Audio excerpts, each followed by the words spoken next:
Mga kaigsunan, happy Sabat. Mayong buntag, mga kaaway ni Satanas.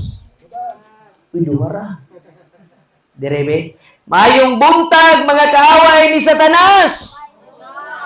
Mayong buntag, diring dapita, mga biktima sa gugma sa Dios. Uy, naman.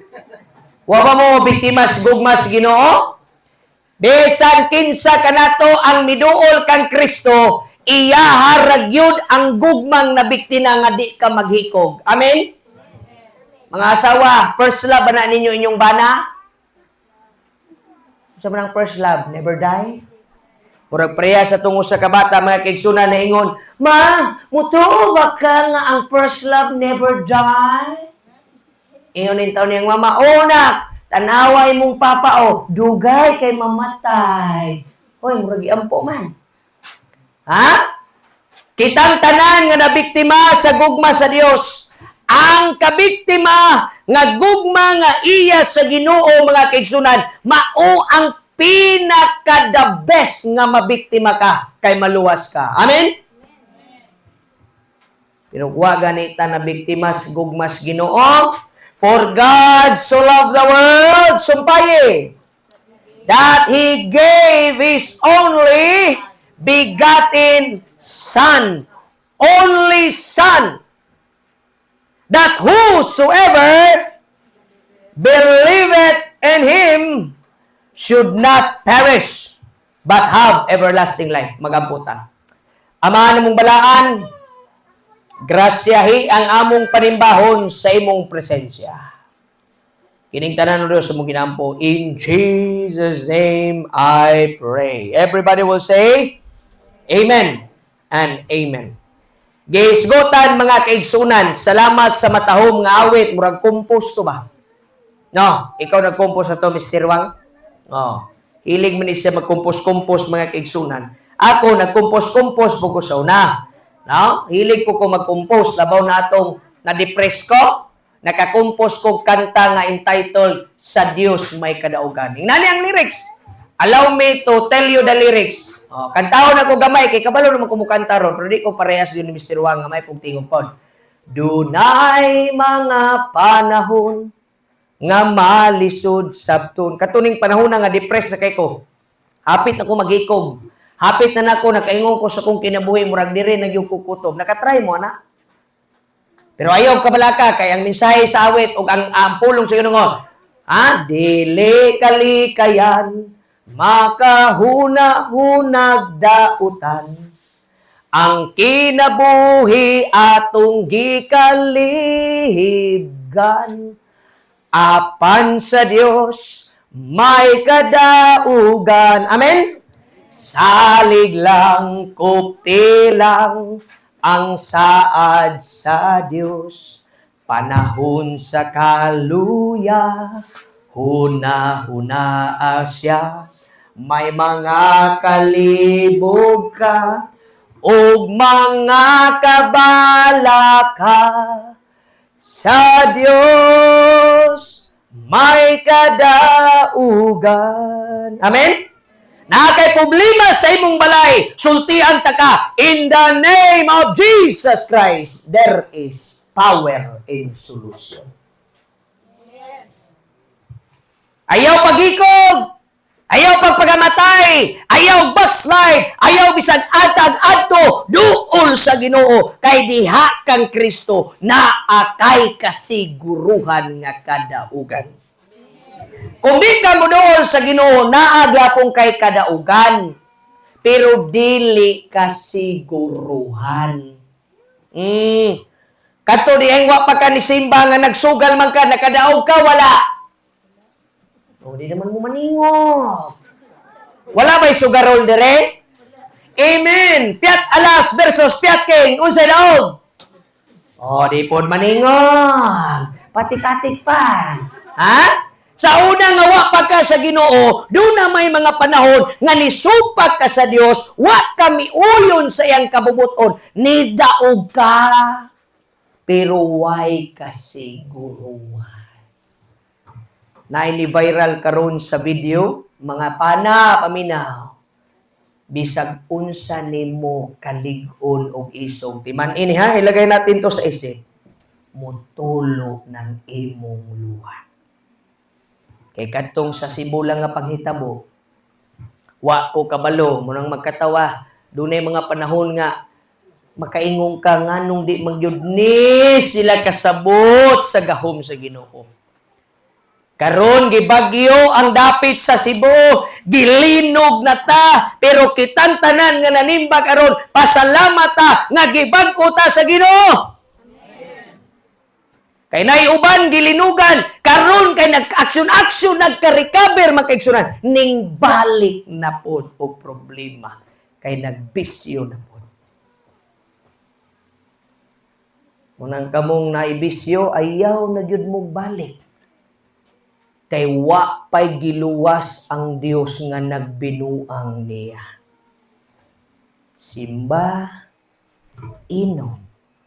Simba, sugal. Muna'y giingon, paglili. Uy, wa man si Brother Pikiro. Uy, wala si pastor. Igsuon, sulay kunog hangad. Ay, naaman niya yung Ginoo. Nag-ana ni mo, asa ka? Ha? Lingi-lingi ka suwala?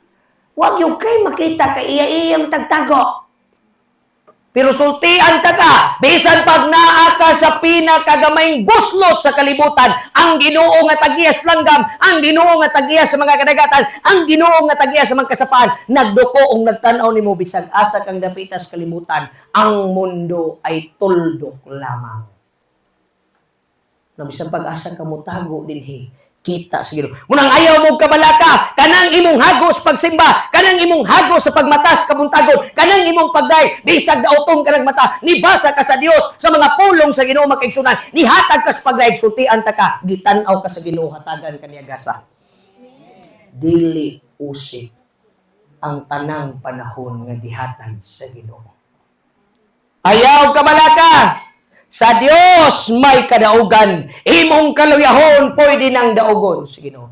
Ayaw kalimti nga gitunga sa Dios ang Red Sea. Ayaw kalimti nga gitunga sa Dios ang Jordan River. Ayaw kalimti nga gimilagruhan sa Ginoo si Propeta Elijah. Gisunog ang iyang halad. Tubig ang gigamit, dili gasolina. Ayaw kalimti nga gipildi sa Ginoo si Goliath gamit ang usa ka bato nga gilabay ni David pinaagi sa iyahang sling.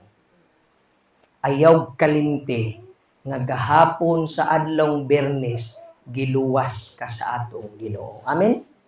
Mao nang karon naglingkod ka. Mao nang karon mga kaigsunan nagdayeg ka. Mao nang karon mga kaigsunan nagpasalamat ta. Kay wa gyud ta gikalimtan sa atong Ginoo mga kaigsunan.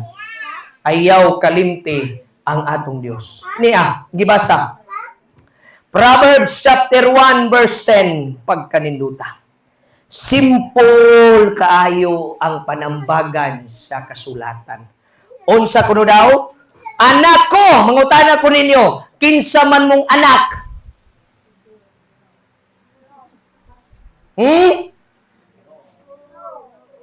Murag parehas mo atong sa prisuhan nganta nimi, di ba? Kana man ay kanta nga, sa ginang kanta gani mga bata.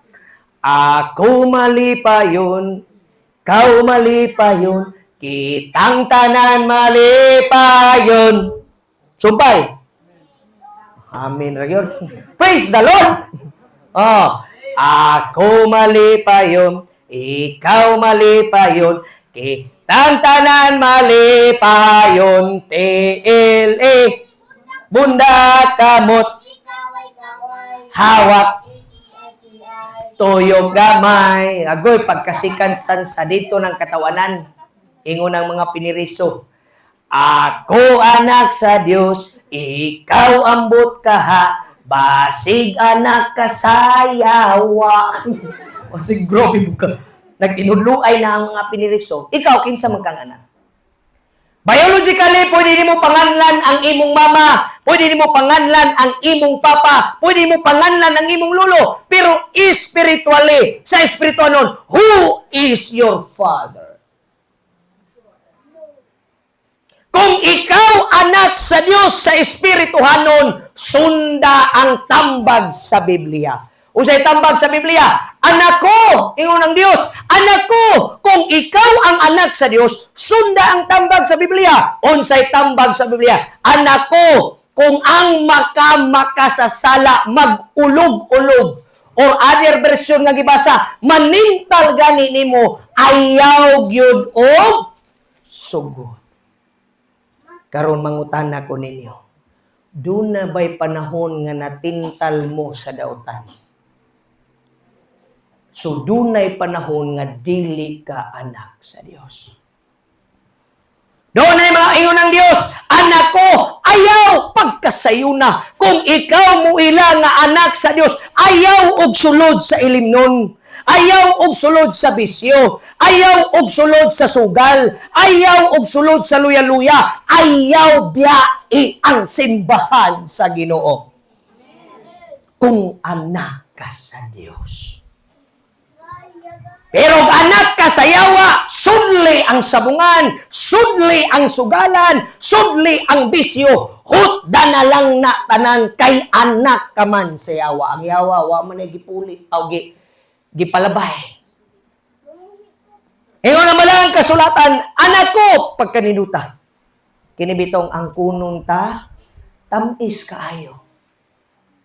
Tanawa pag umagbautismo ni Kristo, unsay gingon sa amahan. Unsay gingon sa amahan sa langit. Pag human niyag bautismo sa iyang pinalanggang bigatin san. Unsay gingon sa amahan? Mao kini ang akong anak. Pag-abot sa Ginoo, pagkatamis pamalandungon mga kaigsunan, nga kung karong panahona, wa may taong miagi sa liking kawayan.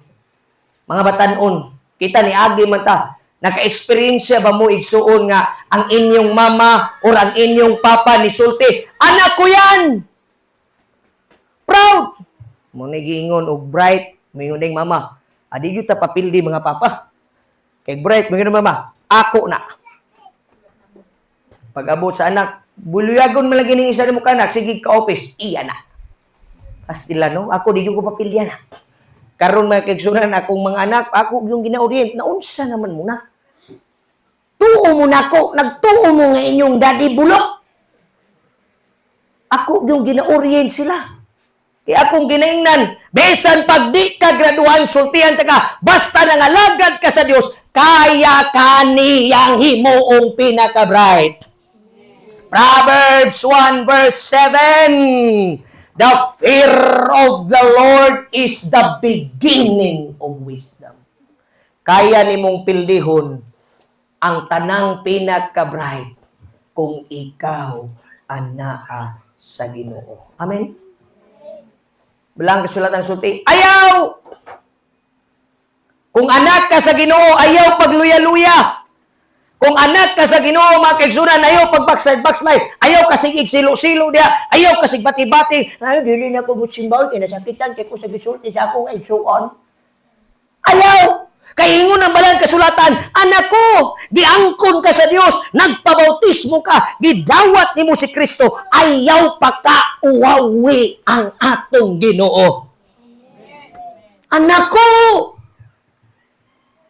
Ayaw! Ayaw ka diha. Ayaw kag patintal sa mga dautan.